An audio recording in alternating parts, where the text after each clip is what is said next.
কীভাবে এনআইডি করবো, হ্যাঁ একসাথে কীভাবে এনআইডি করবো ওটা দেখার নিয়ম। আগে প্যানেল বোর্ডে দেখাতে মোবাইলটা ফার্স্ট কাগজ সিলেক্ট করতে হবে। সিলেক্ট করলাম, সিলেক্ট করার পর সাইজে গেলাম। হ্যাঁ A4 থেকে আবার A5 যেতে হবে। হ্যাঁ এটা যেতে হবে, যাওয়ার পরে এডিটে যাবো।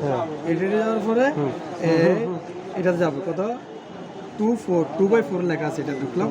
এটা ঢুকার পরে আমরা যাবো 1 সাইড গেলাম। হ্যাঁ শেষ। এখন আমরা কোথায় যাবো? এখন আমরা এটাতে এই বাটনটা ক্লিক করতে হবে। ক্লিক করলাম, এটা যাবো রেগুলার, এটাতে যাবো। হ্যাঁ এটা যাওয়ার পরে এখন আমার নাম লিখতে হবে। নাম লিখে যাবো, আমরা 2 নম্বরে গেলাম, এন্টার দিলাম। এন্টার দেওয়ার পরে নেমে গেলাম। নেমে গেলে NID লিখলাম, ঠিক আছে? NID লিখে এন্টার দিলাম, আবার এন্টার। এটা সেভ হয়ে গেছে। আমি প্রথমটা গোটা সিলেক্ট করলাম, আবার সেভ করলাম, আবার সেভ।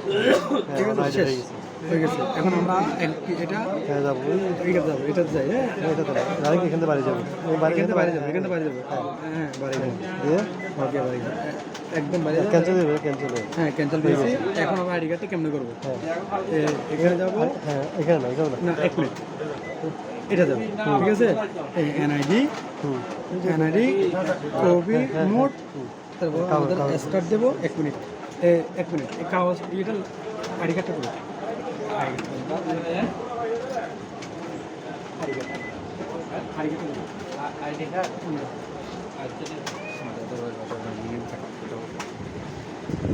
একটু দেখতে হবে প্রথম সাইজ না, দ্বিতীয় হবে যে আপনার দ্বিতীয় সাইজটা।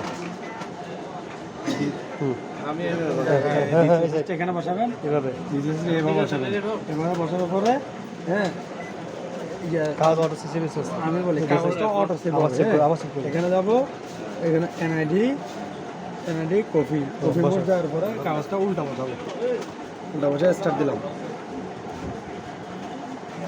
এরপরে আবার একই সিস্টেমে কাগজটাকে নিচে বসা দিব, ঠিক আছে? এবার বসা দিলাম, স্টার্ট দিলাম,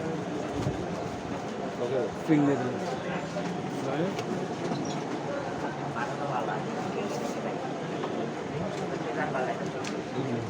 ঠিক আছে, এটা একটু বাঁক হয়েছে, এত সোজা করলে সোজা, এটা বসানোর পর। ওকে দিদি।